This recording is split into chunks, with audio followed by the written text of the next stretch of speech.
Hello and welcome to Monkey Knife Fight Live, folks. I'm Connor Rowntree. You can follow along on Twitter at SportsWithTree. And today, joined again by AJ Schullo, our guy at AJ MMA Betting. That's how you find him on Twitter. And he's got his website, ajmmabetting.com. And that's where you get all the juicy picks. AJ, how you doing today? Doing great, man. Nice to have a little bit of a break, but we came right back into the thick of things as we had three big events this week rather. PFL, Bellator, now UFC is back.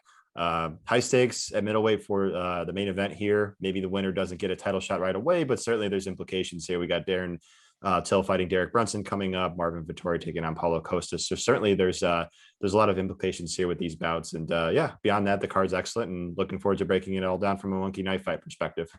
Yeah, this is one of those cards where I think the depth is going to be overlooked by a lot of the casual fans, but there's going to be a lot of great fights. So I'm really glad that we're going to be able to get in and break it down. Jason obviously has a pretty cool poster up here. Cannonier and Conor McGregor, the only two men that with three knockouts with one knockout across three different weight classes. Pardon me. So there's a fun stat for you. We were talking about that earlier, and I think if we were to talk about knockout kings in general, getting into this fight, I think there's only one real safe pick, and that was Chase Sherman. And we were mentioning that beforehand, and he's a fun guy on Twitter. The Vanilla Gorilla. He's always always active on Twitter and always replying to fans. I know I've had a couple conversations with him. What's your take on the Chase Sherman fight? I think he's got a great matchup here, AJ. And what do you think about his odds going in here? Yeah, I picked Porter. It doesn't mean I love him, but I picked him because I think he's a slightly better fighter. But I understand where people are coming from with picking Sherman as part of a guy that you can maybe think it's a knockout here, because Porter's been hurt a bunch of times in the past. In his UFC debut, obviously he was knocked out. He was even hurt last fight against Parisian. He's also super hittable as well. That's in the stats. If you look at his strikes absorbed per minute as well as his defense, Sherman's going to be a little bit longer in terms of arm reach and height. Sherman throws a lot of volume himself. He's very good with his leg kicks, his attrition style. So I think it's a high variance fight, just not the highest level fight, but one where I think a finish probably happens. I think Sherman will be the more obvious guy that people would take as the guy that gets the knockout. However, I'm not completely writing off Porter's chances in this matchup. I think he's got a chance to win. Sherman's not exactly a guy I want to trust a lot with my money. He doesn't do a good job moving his head off the center line, just super hittable. Got his leg chewed up last fight. Porter does have some low kicks that are in his arsenal. So there's definitely some ways that Porter could win. But I do think this fight could very easily end in a knockout here. Yeah, one thing I want to note on Chase Sherman, I was watching an interview. I think it was either Helwani or Sonnen. Anyway, he said he actually got injured training in the locker room right before walking out in that Arlovsky fight. He actually hurt his leg, and that limited his movement. How much of that is true, I don't know. But either way, Chase Sherman, the reason why I'm fading him, going with him here, is just because his heart, man. He eats shots and he keeps moving forward. Both these guys, as you said, are extremely hittable. Chase Sherman absorbing, I think, over 5 significant strikes, and I believe it's 6 for Porter. I think Porter lands over 7 and absorbs over 6. So these guys are going to be standing and throwing. So I agree with you. Someone's going to drop. I think Sherman has a little more heart in the sense where taking a shot, and then his resume against like just tougher guys in the UFC. That's where I really like Sherman, just with the more proven resume. Obviously, he's been dropped by the promotion. He's on his way back. He needs to get a win. So I'm really liking Chase Sherman there. And then for Monkey Knife Fight, if that is back up, I had less and less on them just because I have somebody getting knocked out. I think Sherman earns the knockout finish, as I said, to kick off the Knockout Kings. Yeah, no worries. Well, we're clashing. Well, tons of things to talk about. One of the names that I want to talk about on this card is Roosevelt Roberts. That's an early fight there. He has an excellent ground game, although he has lost via submission and got controlled in his only decision loss in the UFC in the grappling game. He has a pair of submission victories on the UFC, and I think he's a much better grappler than Bahamondes, and I think he gets the finish mark. And he gets hit. Bahamondes gets hit over 6 times per minute. So I think this is a good fight for Roosevelt Roberts. AJ, have you looked into this one, and where do you see Roosevelt Roberts, and what do you think of him? I'm right there with you, man. I think he's coming off two fights where he was a big favorite and lost in the first round. And naturally, as we've seen in this game, people tend to overreact to these sorts of situations. Obviously, it doesn't look good that happened, but at times we could overreact to it. I do think Roberts is just a much more proven UFC fighter. I mean, that's factual. He's just fought much more times in the UFC, and he's a better grappler. I think you're spot on with that take. He's not the best wrestler, but there's a lot of evidence of Baja Mendez really struggling on the ground. I mean, it makes sense as a kickboxer, a very experienced one. You just don't have that game developed as much as say you would if you were a guy that just sort of entered in with a more freestyle based or grappling based or something like that. And there's not a ton of evidence of it, but the evidence that I've seen gives me enough confidence that if Roberts does get this fight to the ground, he could easily get in a dominant position. He could finish. 2 submission losses, but I always look into the fact that's a concern I have in general for Roberts, but he's not going against a guy that excels as a submission grappler. I mean, Baja Mendez doesn't have any wins by submission. So, and even on the feet, I like that you brought that up because Baja Mendez is really hittable and he's big and long, and that's part of the reason why he's been avoid getting hit by these smaller guys. But now he's facing another long rangey guy in Roberts, who's actually a pretty good striker. I rate Roberts as striking higher than I think the norm. He's not the most dangerous guy. He doesn't have the highest volume, but his technique is good. I think either guy could have success chopping each other's lead leg. So I tend to think that Roberts should be favored here. I mean, I just think he has more ways to win and he's more proven. Maybe he lays an egg again, but I just think that the guy that's the better fighter is Roberts. And that's why I agree with him being the prediction here. And I think he could do so even in a dominant fashion. Yeah, I'm totally with you there. And then something that you said, well, Roberts isn't proven on the mat. You know, it's his submission loss is to Jim Miller. Vince Pichel, dominated him, but that's a good grappler. It seems that Roberts, that upper echelon of grappling, controls Roberts, and then he controls everyone else. And I think in this matchup, he's got the good matchup, and Baja Mendez, falls into that category of the lower echelon and a guy that he can control on the mat. And I agree with you. I have a submission finish. That's my pick here for Roosevelt Roberts.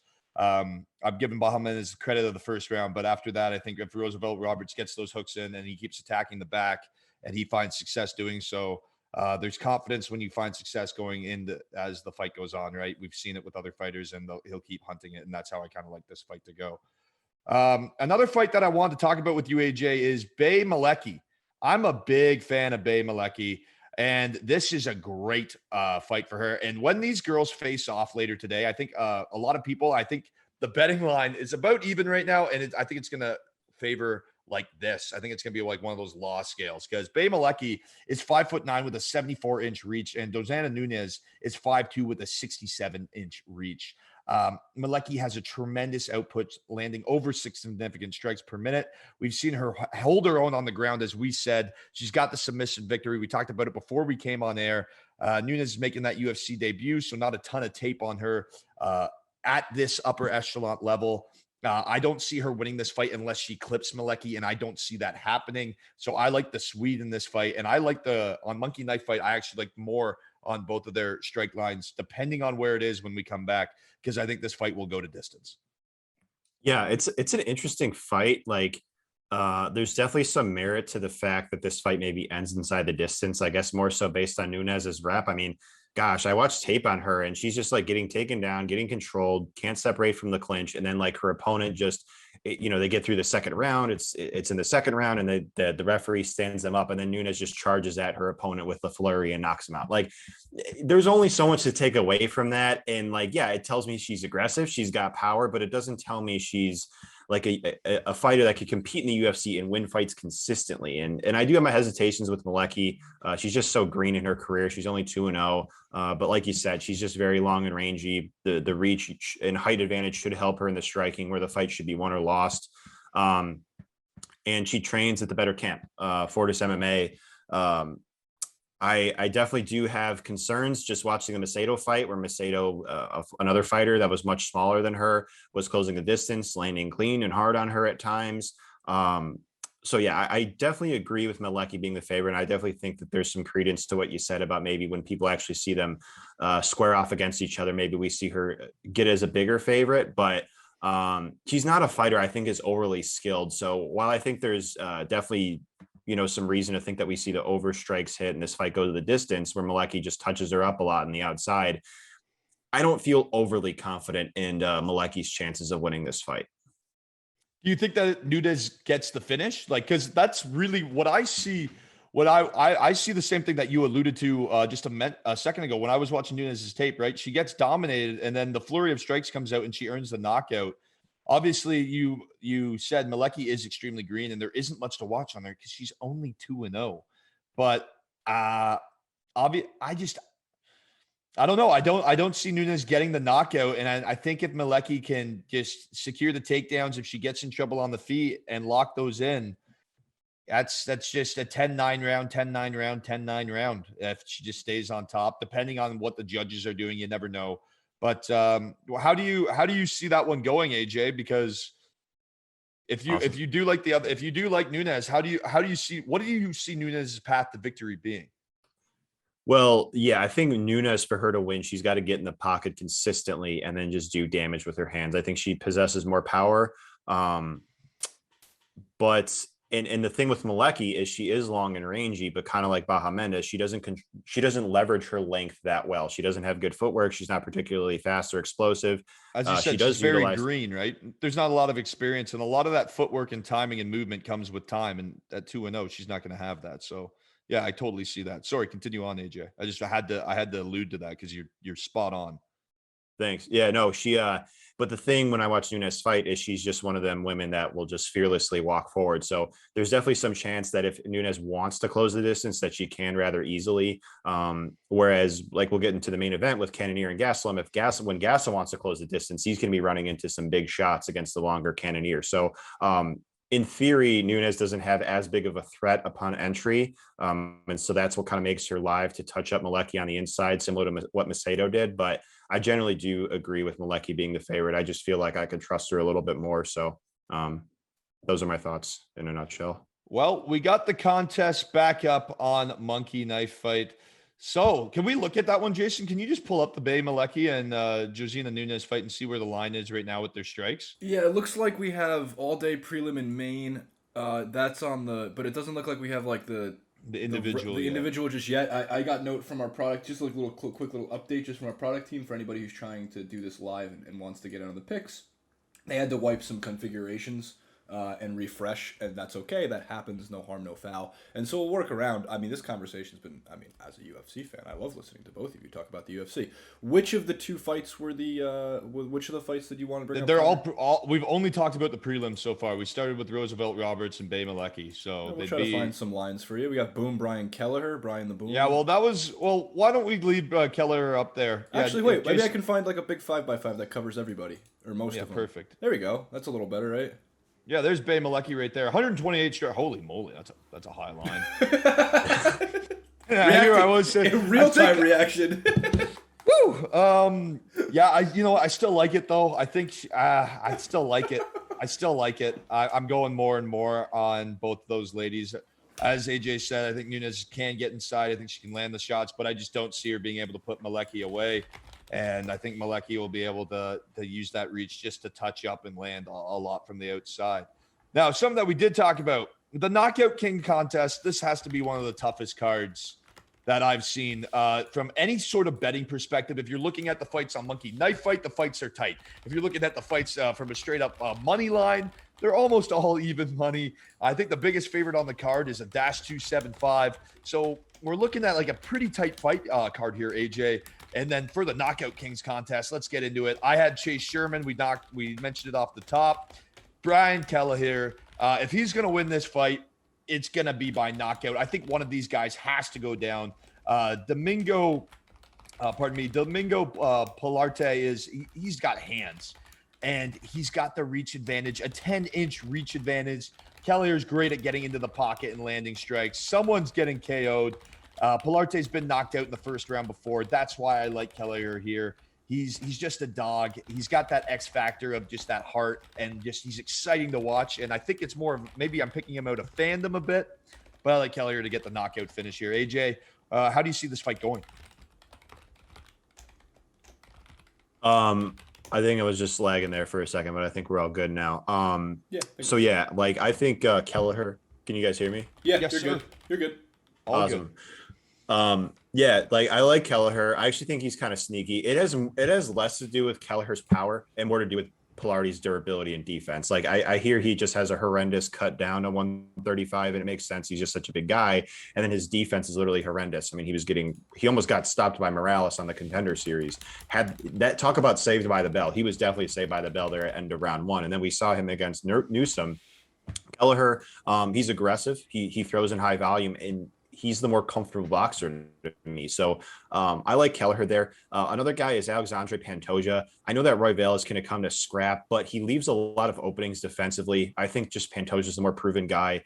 We know he could take some damage. He went 3 rounds with Davison. Granted, he got hurt, but the guy's recoverability is excellent. Royval, I mean, again, he got dropped by Kai Kara France, prior to dropping him. So he definitely could be hurt. I've even seen him hurt in his LFA fights. And then lastly, a rare pick switch of mine, but I'm actually not going to go with Chase Sherman. And as we're just kind of talking about it out loud, I actually am going to take the bold stand and say that Roosevelt Roberts gets the knockout. And I remember talking with you on this very podcast, and I remember we thought, Sajara Eubanks getting the submission against her opponent. But the logically, if we think that these dominant grapplers advance into the mount or whatever, it's kind of on them to decide, okay, do I want to ground and pound this fighter or do I want to submit them? And it's kind of just their preference. And so I think everybody thinks Roosevelt is going to go out here and submit him, but there's nothing for me to say that if he gets the mount, that he can't finish this fight with ground and pound. He does go for ground and pound. I mean, he goes for submissions as well, but he does have that in his arsenal. So if I'm doing an if-then statement in my head, if we think that Roosevelt's going to go out there and cruise, and he could even get a finish, and then even on the feet, he could maybe knock Baja Mendez out. It wasn't that long ago before he was getting rocked by John McDessie from a jab. So I think a little bit contrarian, but I think we're on a similar wavelength. I think we nailed it, man. Yeah, I think Roosevelt Roberts is going to get the finish. As I said, I just think he's going to be so much more comfortable in the submission game. And you're right, it's 6 one way, half dozen the other. Once you're on top and you're in that dominant fashion, like the best example ever of that. Not to get too off topic here, but remember when Khabib Nurmagomedov was fighting Justin Gaethje, and Justin Gaethje's family was in the audience, and he didn't want to break his arm, so he switched to the choke. You want to talk about dominance? Yeah. So, I mean, when you have that top position, my point is off of that, when you have that top position, it really is your choice. So I think that's a good pick because Roosevelt Roberts, I'm not overly confident that he'll get the finish, but I'm very confident he'll get the finish if that makes any sense whatsoever. Connor and AJ, I pulled up a very extensive handmade graphic here on Google Docs where we're going to make our Knockout Kings picks. Nice. I love whenever it. you guys are ready. Because Roosevelt Roberts. I don't know when it's going to go back up on the site. It will obviously be there if you're watching this on YouTube or VOD, all that kind of stuff. Hey, actually, shameless promotion. Subscribe. That would be great. But this is where we can make our Knockout Kings picks. I know. Extensive A+ elite production value only for Connor and AJ. Yeah, I wanted to touch on that Brendan Royval fight and Pantoja because Pantoja obviously has never been knocked out, and I think you got this read perfectly. It's Royval's he's been hurt, but he's got the better grappling. And if somehow this fight can go long, my tape on Pantoja that I've seen is he does not age well past the 12.5-minute mark in the third round. I think if this does go to decision, that Brandon Royval will win that third round. So you can almost put that in the bag. That Pantoja needs the knockout finish. I think Pantoja is the better fighter. I'm with you on that one. I think he's got the better all-around boxing, but Royval, he's got the proven ground game. But I think the difference there will be that Pantoja's bigger and stronger, so I think that will probably neutralize a lot of what Royval tries to do on the ground. And Pantoja, yeah, I like him to catch him. So I just think it catches him later in the second round when Royval maybe gets a little more comfortable. It's just such an interesting fight for me because you got one side with the knockout power, one side with the clear advantage on the ground, and it's just that's why we love mixed martial arts, right? It's the clash of the styles. So I love your take there, and it was actually very interesting to hear it. Now you got my wheels grinding in my head. I was leaning towards Pantoja. You kind of helped me with that one, but I am scared about his durability and his cardio based on what I've seen, especially a guy like Royval that can push the pace for 15 minutes. Fair enough. Yeah, I think it'll be great scrap. I'm surprised it's not the co-main event, to be honest with you. Yeah, that one, that's another hot take that I totally am in on, why that is not the co-main event. It's probably one of the better cards out there. And then to get back to the Chase Sherman thing, I still have Chase Sherman in my knockout kings, Jason. Okay. If you want to put him down, I think he's the bigger, longer fighter, and I think he'll get the knockout, because I don't think those guys will last. I think one of them goes down. Younger, bigger, stronger, Chase Sherman, motivated. Roosevelt Roberts. Who else we got? We're not there yet. Am I going too fast? No. We're chilling. We're chilling. We touched on Brian Kelleher, so he was an option, and then we just touched on Pantoja over Royal, and those are kind of the paths to victory. Like, if Pantoja is going to win, his path to victory, for me at least, is a knockout. So I really like that fight. The Pantoja fight is the first fight on the main card there, Jason. There you go. So yeah, AJ, any other fights that you want to touch on from a Knockout Kings perspective? I either said something that's got you thinking, or you are thinking, and I'm either about to get the backlash from AJ MMA Hell, or I'm gonna get a compliment or something. Something's coming. No. You're it's nothing but delight, because here's the thing. You brought up that, and there was one more fighter I wanted to touch on, and I don't know why I didn't think of this guy. Maybe it's because the fight was put together in relatively short notice. Trevin Jones, taking on a new opponent here. I cannot pronounce this guy's name. You and John Anik do a much better job than me, but pull up the name, because this just got added. I did most of my research Tuesday, Wednesday. So here we go. Sad Yakubov Cockromanov. Yeah, that Cockromanov. sounds. Oh, Cockromanov. Yeah, I think it's Cockromanov. All right, we got it. Jones versus Cockromanov, a new addition to the fight. I believe it was put on the card on Wednesday, wasn't it, AJ? Like, it was really late. Like Wednesday or Thursday. Yeah. Yeah, it could have been. Recent. It could have been yesterday. Anyway, AJ, take it away. Yeah, I think Jones is kind of sneaky. I mean, I don't even know if he's that sneaky, because he's got one of the better finish props on the card, but we know he's got power, and he's one of these weird cases, kind of like, it reminds me of Chaos Williams, where if you look at his regional record, he wasn't getting a ton of knockouts, actually. I mean, he had like a one here and there, but nothing crazy. And then now he's going out there knocking out these guys, and Mario Batista and Timur Valiev, who hadn't been knocked out prior to their fights with Jones or after. Well, Batista hasn't fought after, but again, you get what I mean. They're durable guys. Yeah, no, exactly. And yeah, Cockromanov here, when I watch him fight, I mean, like, yeah, he has some power.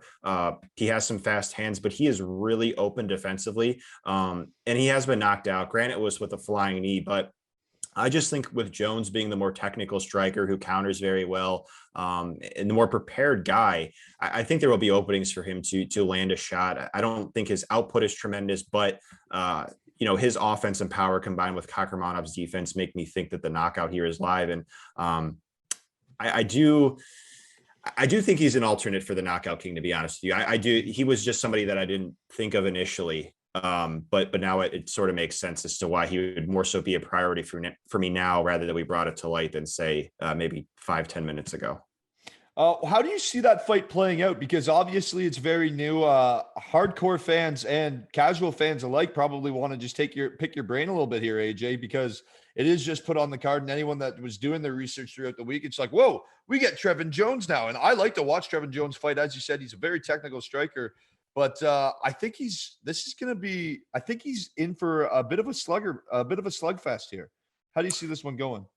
Yeah, like I glanced at the odds at first take, and I was just like, okay, only minus 150 for Trevin Jones. Okay, that's pretty interesting. And then I look at Cockromanov, and while I have concerns about his defense on the feet, and he's just pretty wild and sloppy, he's actually a really, really good wrestler. He reminds me of like one of these guys that will relentlessly pursue takedowns, like a Merab Dvalishvili, and he has the cardio to do so for 15 minutes. I've seen him in a fight against Vargas literally attempt upwards of 15 to 20 takedowns. I mean, he's not the greatest control wrestler, but like, you get up and he'll just take you right back down. So that can maybe give Jones some fits, just like based on annoyance. Like, Jones is probably just like, get this guy off of me type of thing.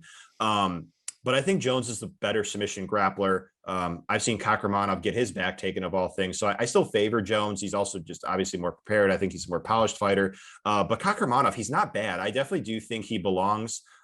He's fought Umar Nurmagomedov, a signed UFC bright prospect, and he gave him a decent fight. And then he beat Askar who was supposed to fight Cody. Yeah. Yeah. And another guy that was signed to the UFC. So I definitely don't think that this is some guy that, the UFC is bringing in and Jones is just going to steamroll him. I mean, I definitely think there's ways that he could test Jones. I've seen Jones taken down on the regional scene. So I don't think it's necessarily a bad style matchup for Cockromanov, though I still do like Jones. Yeah, well, thanks for that, AJ. I just naturally would lead towards Trevin Jones based on his track record, based because I've seen him before and I haven't seen much. Actually, I haven't seen anything of Cockromanov. Knowing that he beat Asker Askarov, though, that would just be an interesting fight to go back and watch for any fans out there who want to get a little look at him before the fight. I'm probably actually going to pop that one on YouTube later today, just before that all comes crashing down. Now, another fight. I was wondering what you would think of that fight from an MKF standpoint. Now, AJ, we talked about who you think was going to have it. Now, where do you think those guys would come in with their strike lines?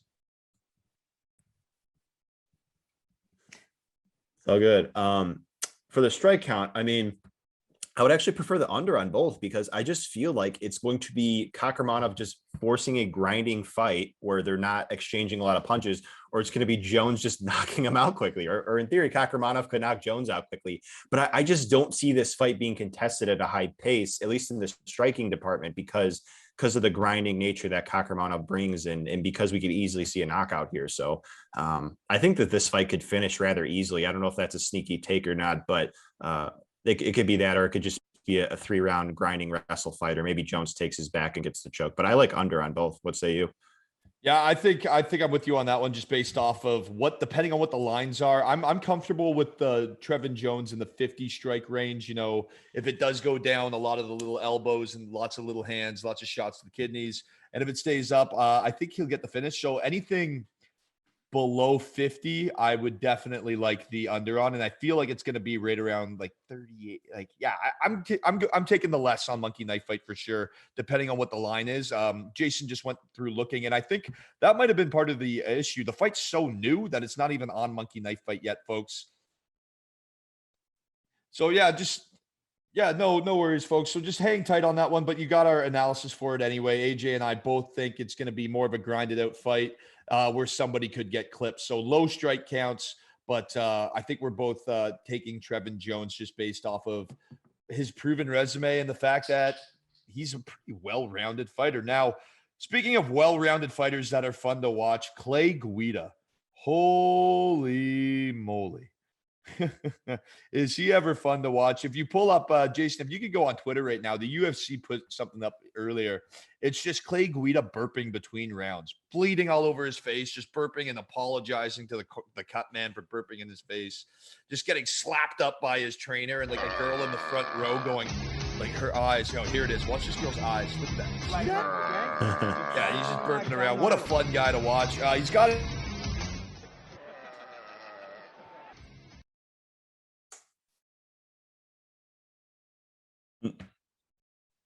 I'm back. No, he's back. We're good. So I don't know what it. Yeah, no. Clay Guida got me. I think it was the fact that the printer. I keep connecting to the printer. But yeah, Clay Guida co-main event. We have the Olympian. It's a tough fight for Guida because Guida, he's been finished, but then at the same time he battles through. I think 14 out of his 20 losses have come via finish, just because he is literally a nail. Like, he's going out there for blood, and he is so much fun to watch. And I think that's why this fight, I think, is the co-main event based off of Clay Guida's merit and his name. Back to that Brendan Royval point and that bout. But Clay Guida there, we see him flexing, we see him smiling. Not AJ, Jason, if we could pull up the co-main event and get to the main card and see where their lines are at.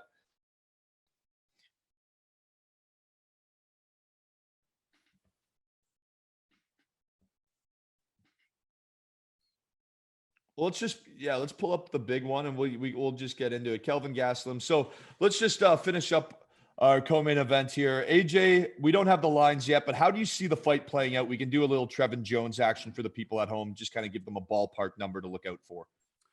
So kind of like that grappling path that we laid out for the last fight, only I think it's more likely to happen here. I would be surprised. I mean, theoretically, Madsen could get like a guillotine or a submission here on Guida because Guida does leave his neck out, but I don't think either guy's a big knockout threat. And Madsen just had a dreadfully low amount of significant strikes in that last fight with Hubbard because he's just so, hell for bent oriented. Yeah, on getting the takedowns and just taking you down over and over again. And with Guida, like he could take Guida down. I don't doubt that, but I think it'll be difficult for him to control Guida on the ground. And so I think he's just going to keep trying taking him down. And Guida is not a big volume guy himself on the feet. He could land some low kicks. He's got good cardio, so maybe he can wear Madsen out. But either guy's a great striker, so I'd be willing to take the under on both of them. I think Madsen's the rightful favorite because he's the better wrestler.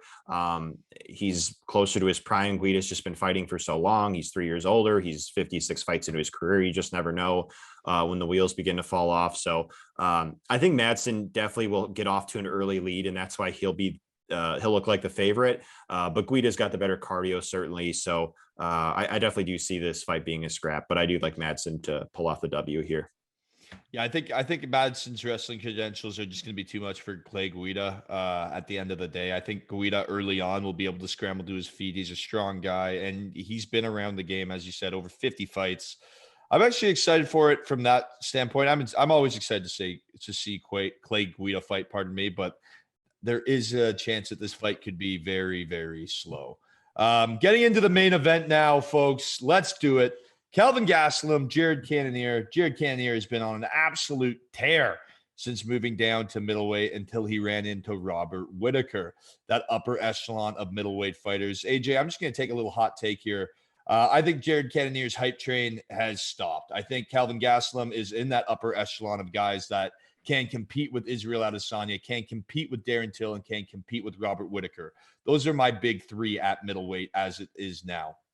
And Kelvin Gastelum dropped Adesanya. He took Darren Till the distance, and Jared Cannonier got absolutely dummied by Robert Whittaker. Saw that one coming from a mile away. I can't believe other people didn't see it.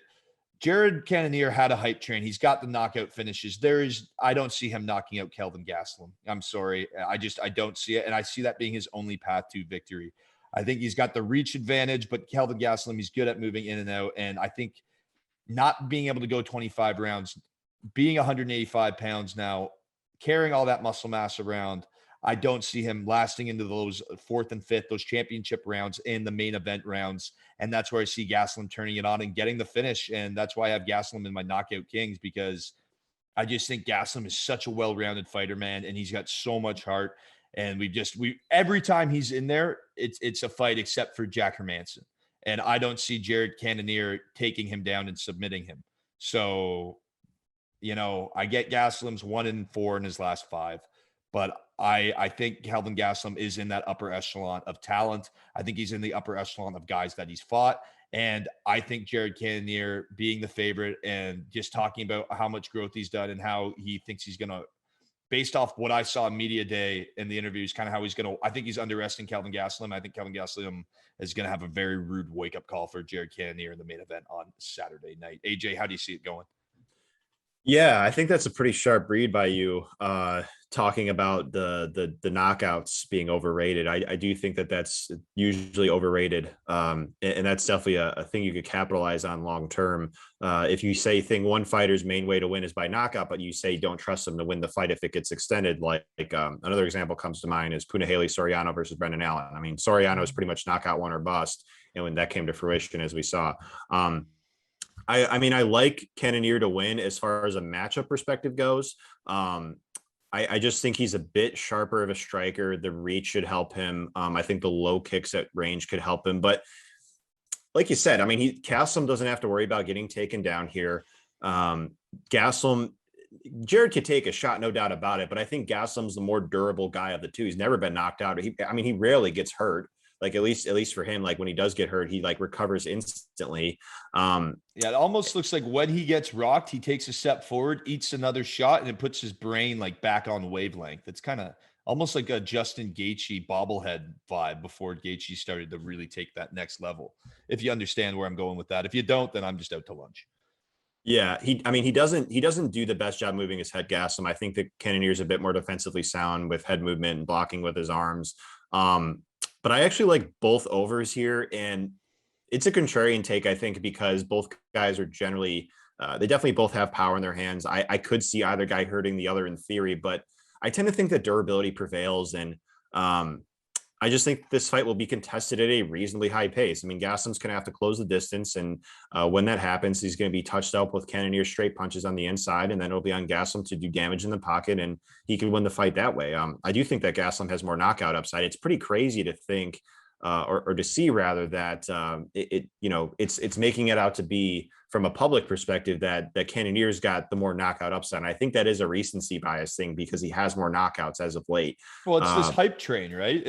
Since he's been down at 185, he annihilated everybody until, at least in my opinion, he fought a guy in that upper echelon in Robert Whittaker. And I think he's up against another guy that I don't think Kelvin Gastelum is as good as Robert Whittaker. I think Robert Whittaker can give Israel Adesanya a great run for his money. I think Kelvin Gastelum, though, is every fight he's in is a fight. I think he rises to the level of his opponents, and I just don't see Cannonier doing the damage to get him out of there. And then if he doesn't do the damage to get him out of there as the fight goes on, I think Gaslum just racks up the more strikes. And one thing that I wanted to note too, before you just continued on that tangent, is Cannonier, we've seen Gaslum's leg get eaten up before, and Cannonier could easily get 20 leg kicks in strikes right there, right?